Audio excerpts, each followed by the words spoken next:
Sorry about the interruption there, but like I was saying, oops. Sorry. Let me drop this a bit. There we go.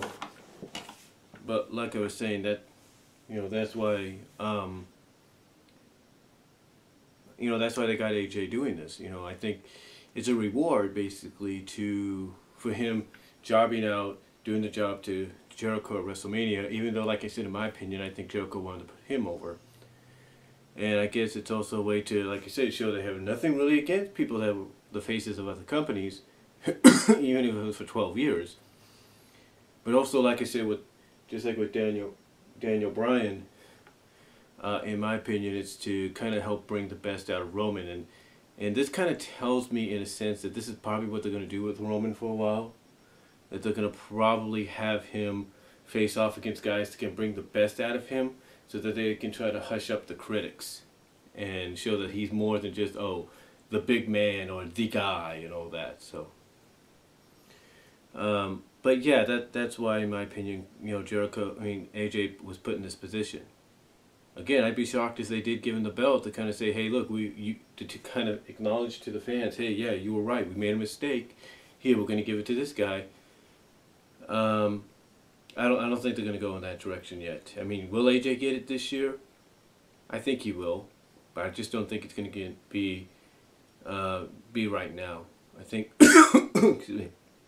I think it's mostly going to be in the next. I'd say if he does get the championship, he's gonna have to win Money in the Bank, and I think he's gonna have to cash in against whoever beats Roman. That I just see that happening that way. But right now he's in a position to where, yeah, it does show that he's a viable contender for the WWE World Championship, but it's also to help bring out the very best in Roman. That's why he's here. Let's be honest. That's why he's in this position. As far as what else they did, Natty and Charlotte, new chapter basically. I think Natty's gonna.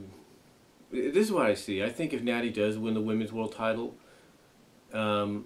it's going to be as a thank you, and it's going to be as a thank you for her, dedicating herself to the women's division. Being so dedicated and being here as long as she has. I think if she does beat Charlotte, it'll be for that. It'll be because of that, but also probably see her dropping it the next night afterwards.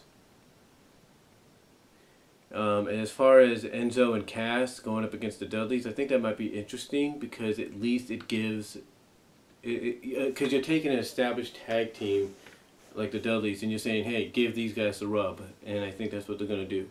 I think in a sense it's going to be a passing of the torch. Like, okay, the Dudleys are not going away, they're just going to, knight these guys as saying, hey, these are the next Dudleys in a sense, or the next Dudley-like tag team that's going to reign supreme. I see that. Baron Corbin, I think Baron Corbin and Apollo Crews, I think, made some statements. I think Baron Corbin's going to get pushed. He's going to get a WWE title match against Roman this year, there's no doubt about it. Apollo Crews, I see being the one that takes the championship, the Intercontinental title off The Miz. I see that happening.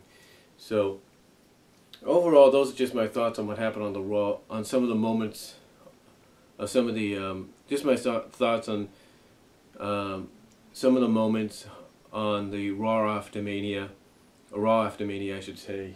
And again, I know not a lot of people like. Not a lot of people like, the fact that things weren't continued or acknowledged. I look at it this way. I think WWE. I'm not trying to defend them, but I think they're trying to take this. I think WWE was trying to take this past Monday's Raw, the Raw after Mania, and wipe the slate clean and start off new. That's what I look at. Like they were trying to, basically they took this past Monday's Raw and said it's a new chapter, it's a new day, it's a new slate. Everything that's happened before, gone. That's why you have the Wyatts attack the League of Nations. I think there's that there as well. Now, as far as the New Day goes, a lot of people are wondering, well, what are you going to do with them? I think their first title defense is going to be, their first rivalry is going to be the Vaudevillains. I feel it. So, really, that's all I have to like I said, it's all I have to say about some of the things on this past Raw after Mania, Raw after Mania. Again, those are just my thoughts on it. So it was two parts. I kind of got interrupted, but still, you kind of get the idea. But yeah, just my thoughts on it, and let me know what you guys think down below, and I'll talk to y'all later.